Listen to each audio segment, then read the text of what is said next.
Was this album then for you a very cathartic thing, a very like freeing? yeah, and then in terms of the kind of getting things off your chest. You know what? And that's the funny thing, absolutely, because that one incident, it's amazing. When something happens to you, you can't go backwards. It's impossible for me to act like I didn't see it. Right. It's impossible. So I'm one of those people that everything that I do, I write about it. If we're in a relationship, more than likely it's going to be in a song. I'm probably worse than Taylor Swift. And they'll be like, oh my God. No, so for me, yeah, and I was like, this is not fair. I'm like, oh my God, this is not fair. And here's the thing, I don't play second fiddle. I didn't play second fiddle in high school. So I'm not going to be like second fiddle for real life. So in my mind, I'm like, no, fuck that, no. And I was raised to speak up, to tell the truth, and to make sure that things are the way that you think they should be. That is it. Because at the end of the day, I'm still gonna be Malina. When I have to go to sleep and wake up, I have to look in the mirror. And you know what? If nobody wants to buy the record, that's fine. I still did the record. And I like what we did. I have to just live with that. And so with Bad As I Wanna Be, that's what I was saying, where people, the title for me means find your badness, find that thing that makes you feel like, you know what, I'm someone.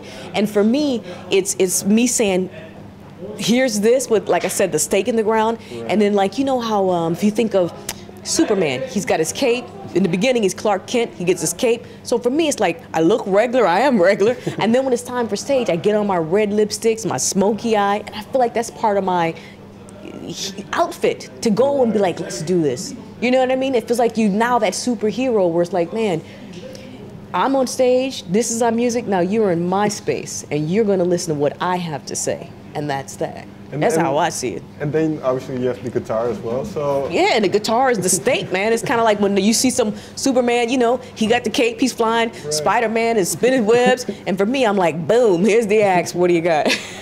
this might be difficult to explain in words, yeah. but what feeling do you get from performing live and being on stage and kind of sharing that with... Oh, let me tell you something. For me, when you are on stage, this is the most honest that I feel, and when I say naked, you can be.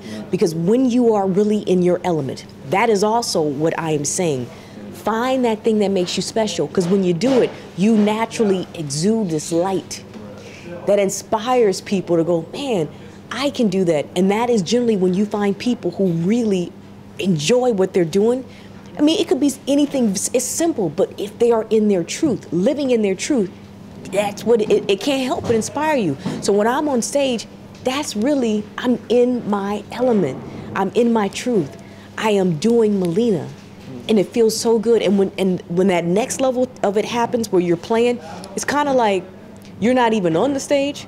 It feels like you're floating and you're looking down at the situation, right? And that's why it's so crazy is when you get off stage, sometimes you're like, oh my God, I can't believe that I actually broke my foot and didn't realize it because the music was just going. So when you get off stage, suddenly like Superman, the cape comes off, or you're Cinderella, and you know, 12 o'clock midnight strikes and you're like, oh my God, I can't believe. At the time, it seemed like normal, and because the energy and you feel heroic.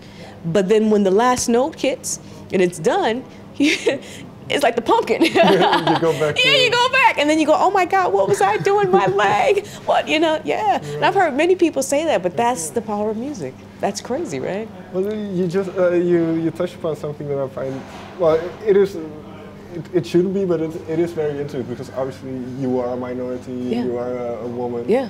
And have you heard from other girls that they maybe picked up the guitar here and you play? Have you heard that kind of stuff, that you are, like you say, obviously you need to be your own hero, but then... Like a role model. Yeah, you also need to be able...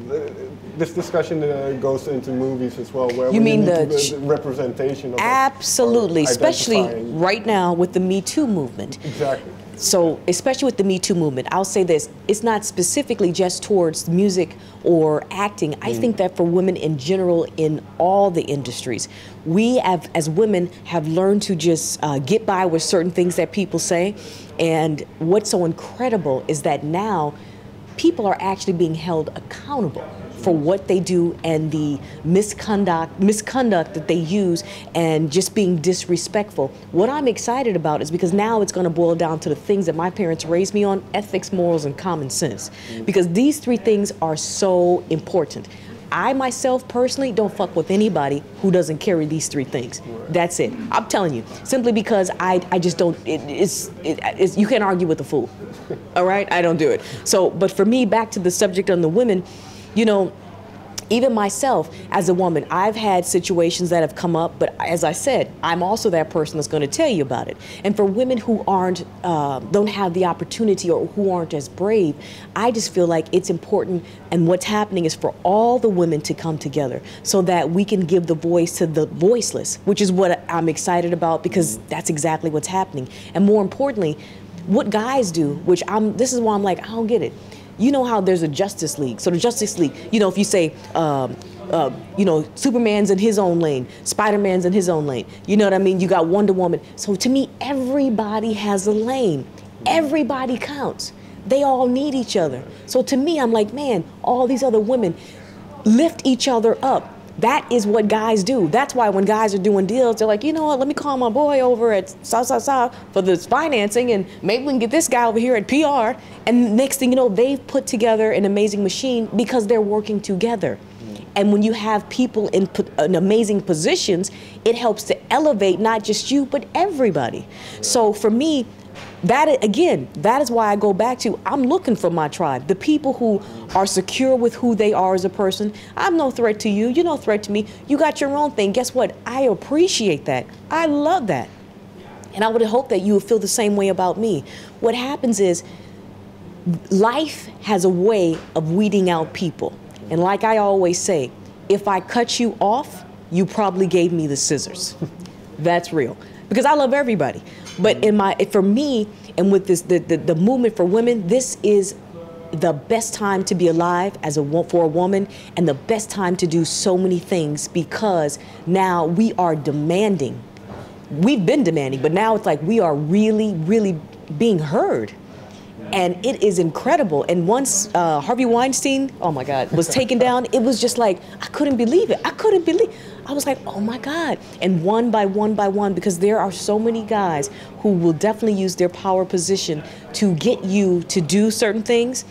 Oh, so when I saw, I was like, wow. And what happens is the things it would do to your spirit and eat you alive. I've even had some girls tell me that, you know, they stopped playing guitar because maybe their teacher would do this or this. And I was like, can you imagine the women that we might have missed, or we have missed, because they were afraid to go to another teacher because of what they went through? Right. So for me, that just broke my heart, and I'm like, that is so real. And back to your question, yes, I think that's incredible, that a lot of young girls say, hey, you know what, like I did a wonderful festival called the Thanks Jimmy Festival, and it was we were playing Hey Joe and trying to break a world record, like 8,000 guitar players playing Hey Joe. What was so cool is that particular year it was more women, and I thought, this is awesome. And what's crazy is people are like, yeah, you know, they say rock is dead, and then I say, where are you looking?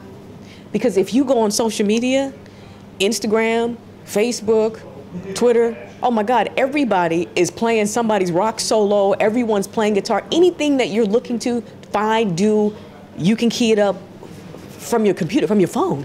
So that's why I'm like, okay, no, you have to really look at what's going on, because in certain platforms, man, that's all that's happening. The reason I have a career is social media. I can be honest. I mean, without social media, I don't think that I would have had the opportunity to have my music present in certain places. So for me, this is a key and quite an essential piece of my career.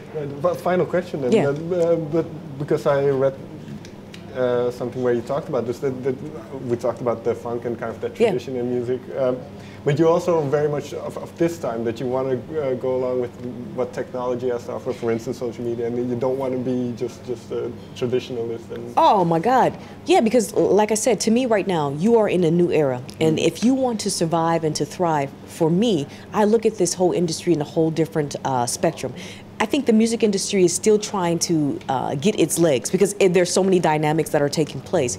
So for me, I own my own label. And what I wanted to do was to partner up with different distribution and other record labels in various parts of the world to utilize certain territories to really give me the advantage that I need to get into a marketplace. So one of the things that I look at is right now with these streams, I mean, think about it. Streams now are, it's everything, more so than even the album. I know back in the States, you need 1,500 streams to equal one album. That's a lot of streams. So, you know, then you start moving into the millions, mega millions, you know what I mean? But the cool thing is they're now incorporating these as far as the sales for our charts, Billboard chart. But the thing about it is, people always say, are you doing more records or singles? But see, for us, one single can change your life. That one single, you can move that one single to get you in festivals. I mean, it's the sky's the limit. One of the most important things I would say is to artists now coming up, look at yourself as a brand. Because it's not specifically about the music anymore. I mean, I wish I could sit here and say that that's what it is, but the people who really seem to do well are the people who understand that this is a business. And yeah, the first thing is you're the artist. So maybe for me, I like to play guitar. I love makeup. I don't have anything on right now, but I love makeup. You know, I love fashion. So I want to team up and have the L'Oreal face deal. I want the Revlon deals, if you're listening, CoverGirl.